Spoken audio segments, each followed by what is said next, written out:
All right. Hey, welcome to the Temple of the Living God here in St. Petersburg, Florida. How is everyone doing? Wonderful, wonderful, wonderful. Fall is a-coming. Halloween is right around the corner. We'll talk about that later. But we're going to start this service off with this wonderful song that Alex brought to my attention on Monday. It's beautiful. Alex, did you want to tell them anything about this wonderful song? Well, what he said is good. Well, he let me. He's so gracious, and he let me sing those things. Look, there's going to be more of that coming down the road, so. Uh-oh. Yeah, amen, brother. Amen, sister. All right, let's do this for the kids on TV. Hi, everyone. Hit it, maestro.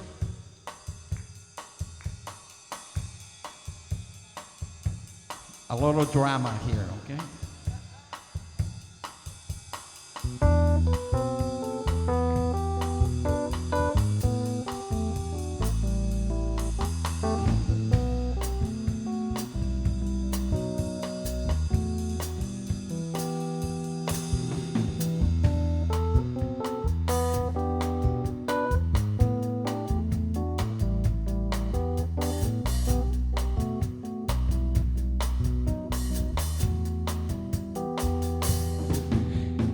We flow with flesh and steel, someone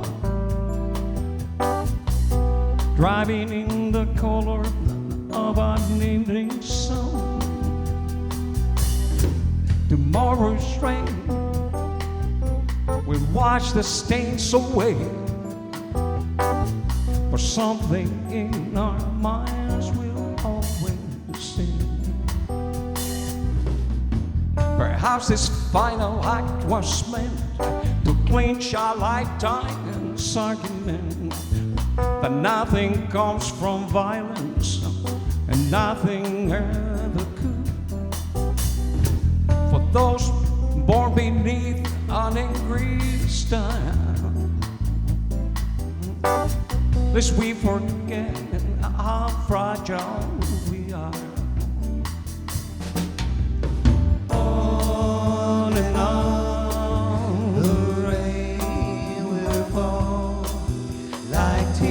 From the star, like tears from the star, on and on the rain will fall. How fragile we are, how fragile we are.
Perhaps this final act was meant to clinch a lifetime's argument that nothing comes from violence and nothing ever could.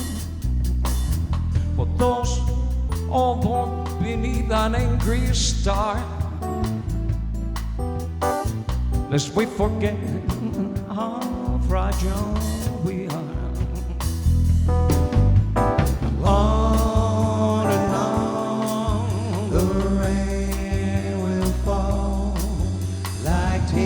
From the star, like tears from the star, on and on the rain will say fragile we are, how fragile we are, how fragile we are.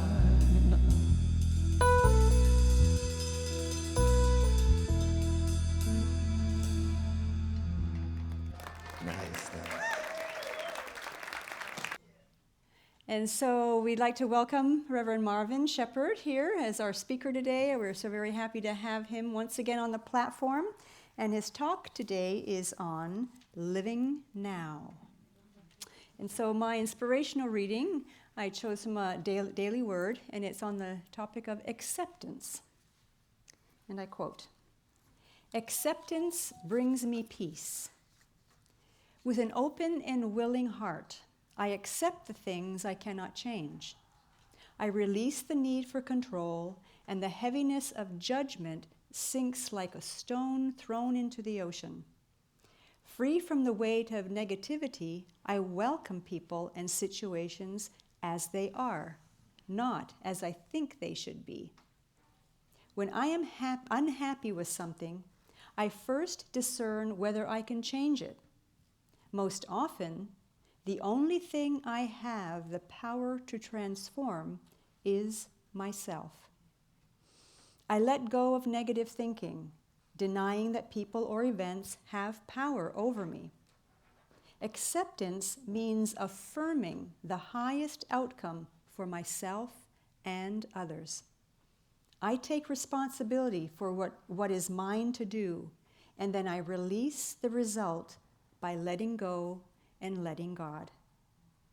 And from Timothy 1, verse 7, "For God did not give us a spirit of cowardice, but rather a spirit of power and of love and of self-discipline." And so it is. And let us now enjoy music by Daniel and the Goodfellows. The gang is all here again. Let's do it, brother.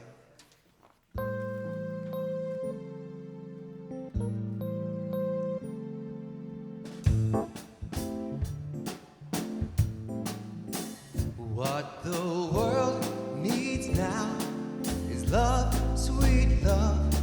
It's the only thing that there's just too little of. What the world needs now is love, sweet love.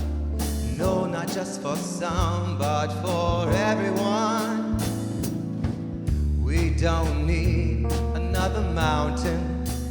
There are mountains and hillsides enough to climb. There are oceans and rivers enough to cross, enough to last till the end of time.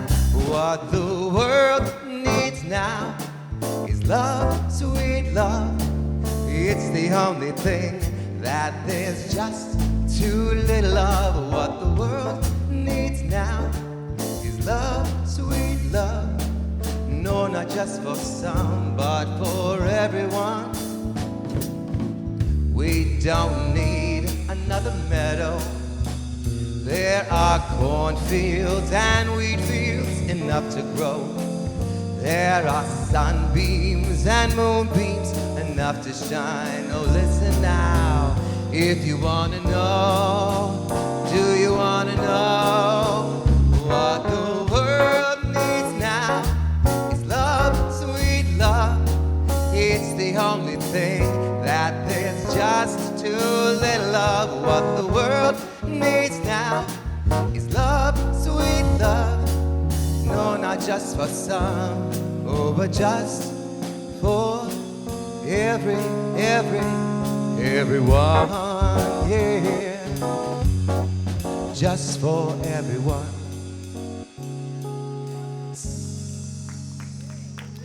Yay. Thanks, y'all. Thanks. And the Goodfellows. Wonderful, wonderful. Just touches my heart, that song does. It was my pleasure to watch everybody else enjoying it so much also. So, thank you, Daniel. The talk that I have for today, it's a lesson. when I decided to do a talk, I was asked, what's the title? So looking at this month's expression, I thought, living now. So that's where I went. Nothing came for a while. And then, searching the internet for the things that I search for, I came across a very old teaching.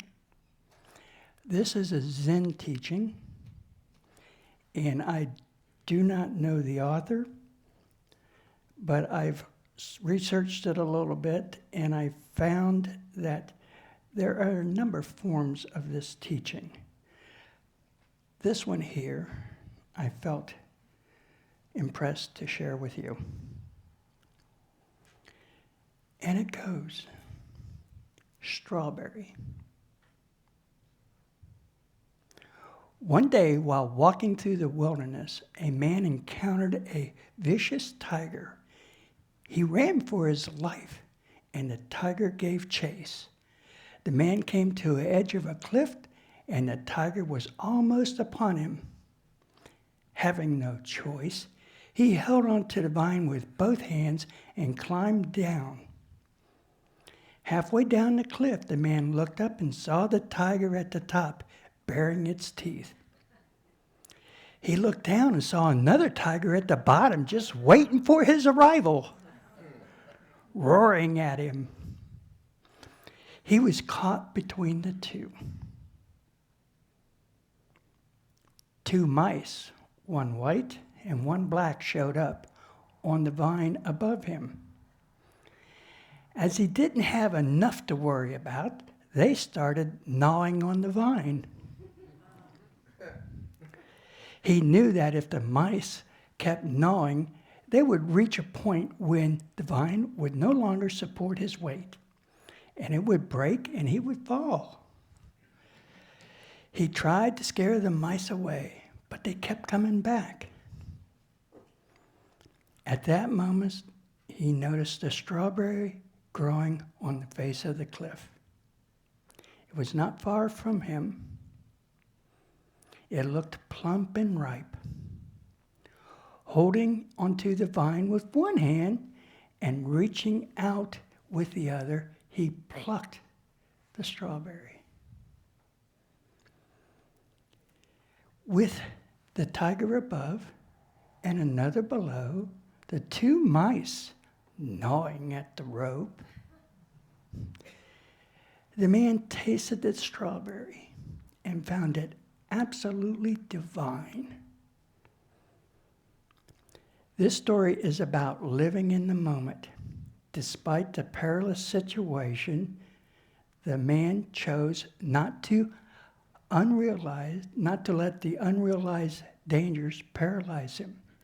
He was able to seize the moment and savor it. This story is full of metaphors. All major elements of the story represent and possess deeper meanings. The top of the cliff represents the past.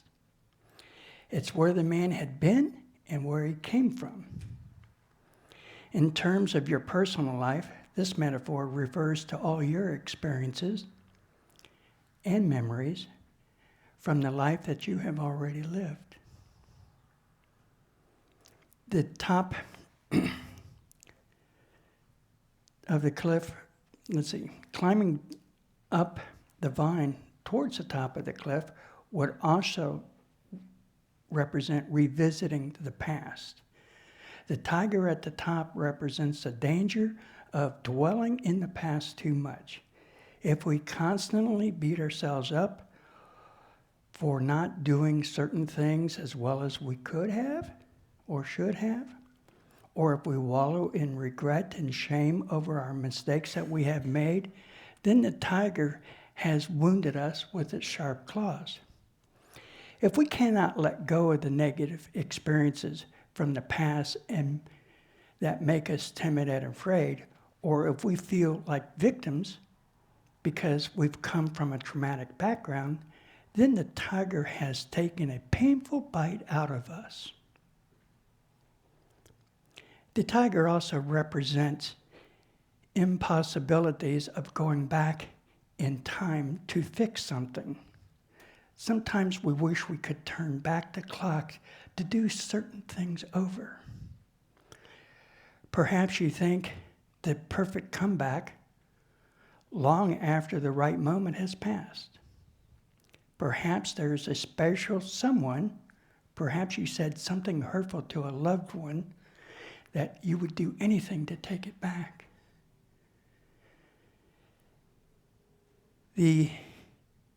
Unfortunately, the pathway of time is a one-way street.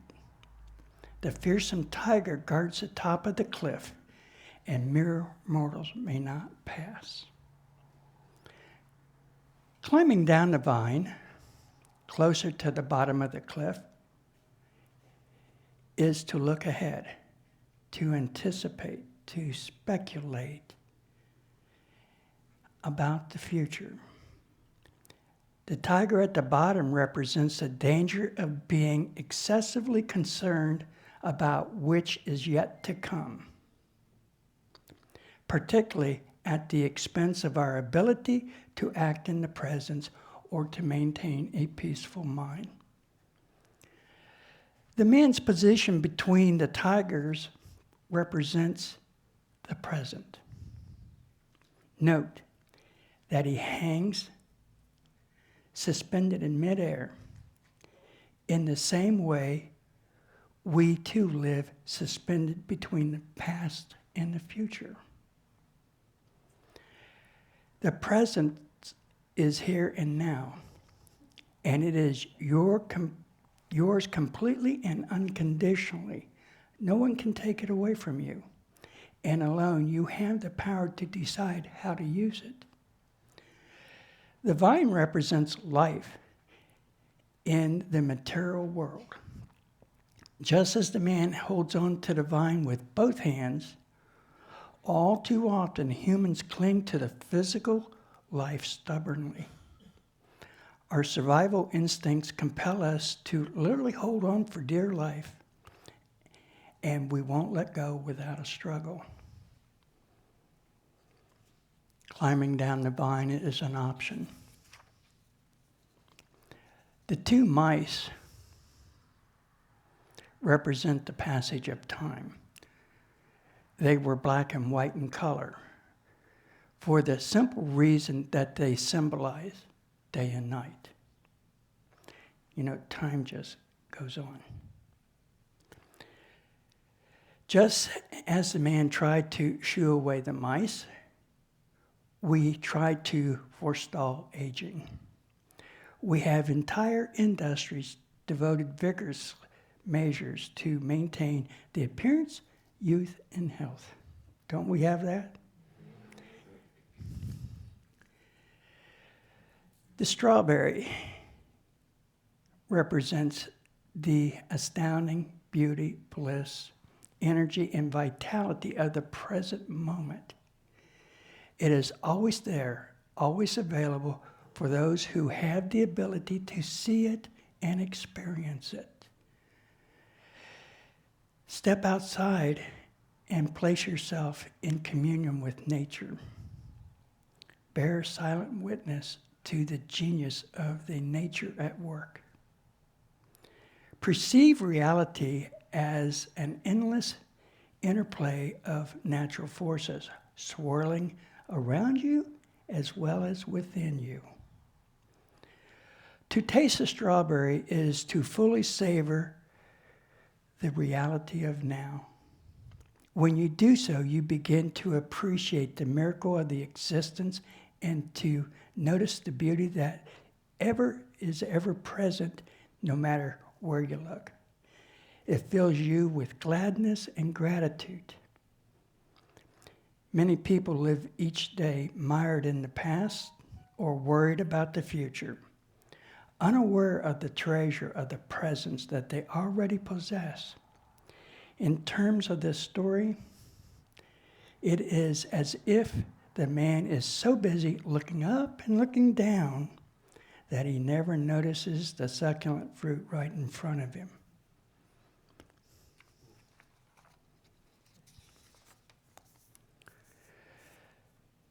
Someone who's faced with these obstacles may say, well, it's great to understand the metaphors of the story, but there's a difference between putting the understanding into practice.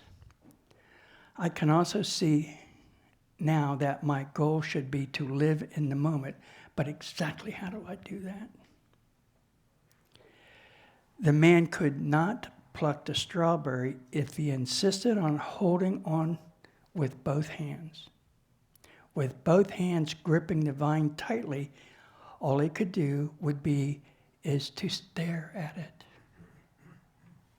The comfort zone may be comfortable, but it is also offering nothing new.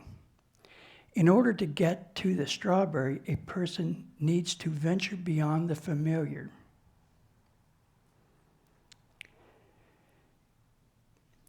They need to be able to let go. They need to be able to hold on. And they need to be able to reach out.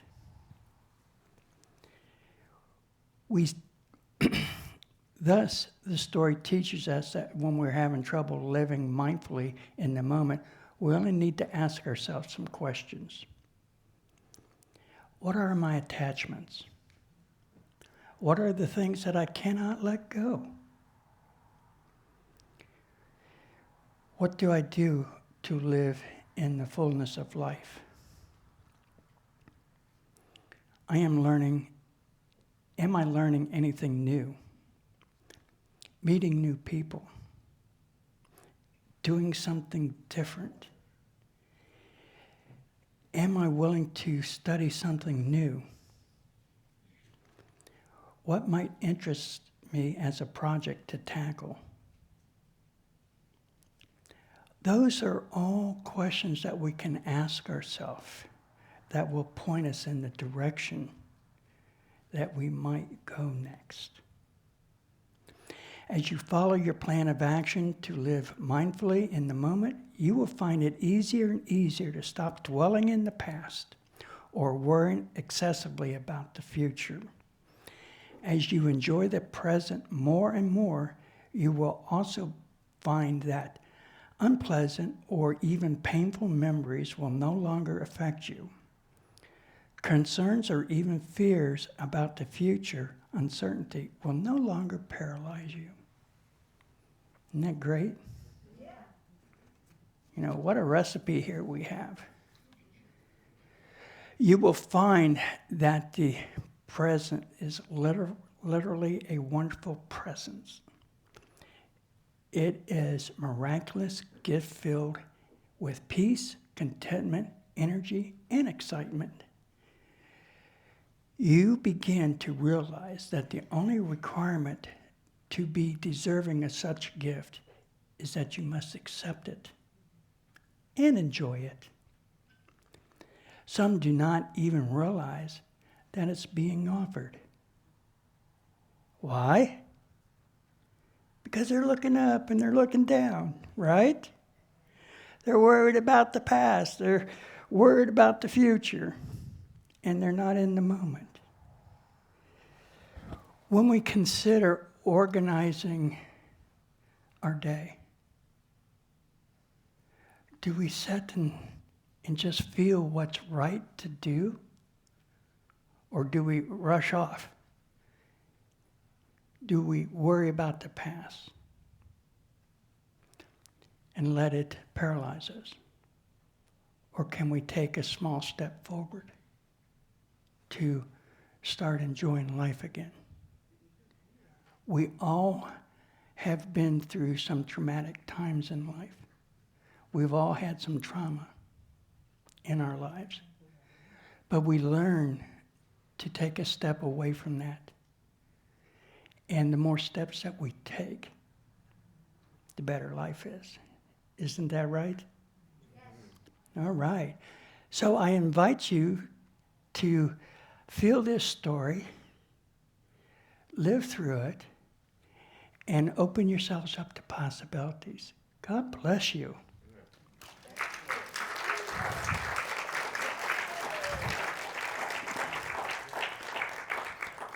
You know, life is so good that, look, this came to me unexpectedly today. It says, live in the moment. We're all so blessed, each and every one of us. And I thank you so much for being a part of this wonderful community, this love that we all share here. Thank you so, so much from my heart.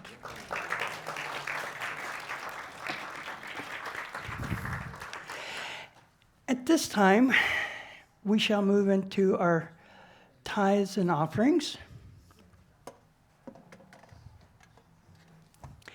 I invite the ushers to come forward.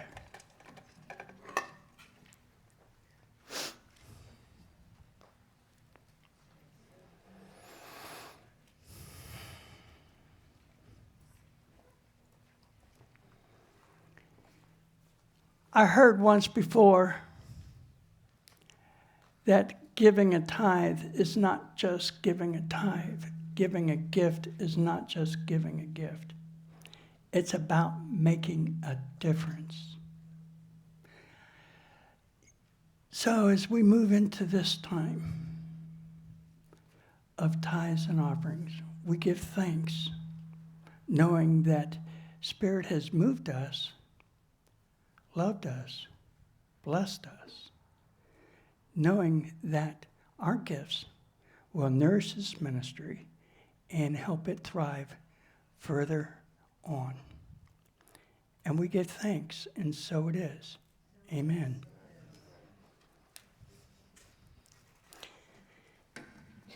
Now we have Daniel. What? You guys know what time it is, right?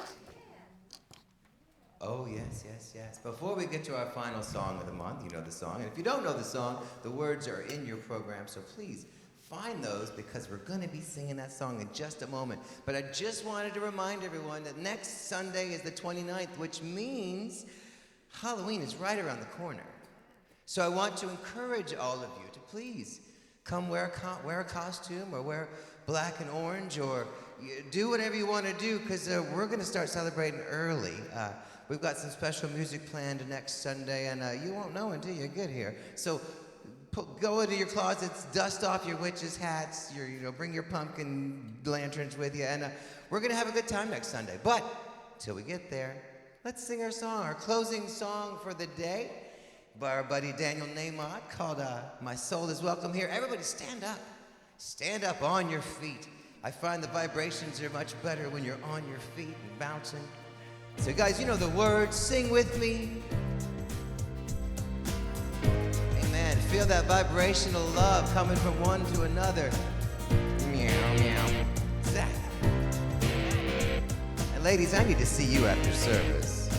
Oh, I'm in the right place at the right time. I am just where I'm supposed to be. Oh, I'm in the right place at the right time. I am just where I'm supposed to be. Oh, I'm in the right place at the right time. I am just where I'm supposed to be. Oh, I'm in the right place at the right time. I hear you. I am just where I'm supposed to be. Oh, my soul is welcome here.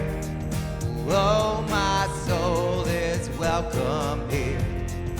I am getting the message loud and clear. My soul is welcome here. Oh, yeah. All right. You know the answers, kids. Sing out. Oh, I'm in the right place at the right time. I am just what I'm supposed to be. Oh, I'm in the right place at the right time. I am just where I'm supposed to be. Oh, my soul is welcome here. Oh, my soul is welcome here. I am getting the message loud and clear. My soul is welcome here. One more time. Oh, my soul is welcome here. Oh, my soul is welcome here.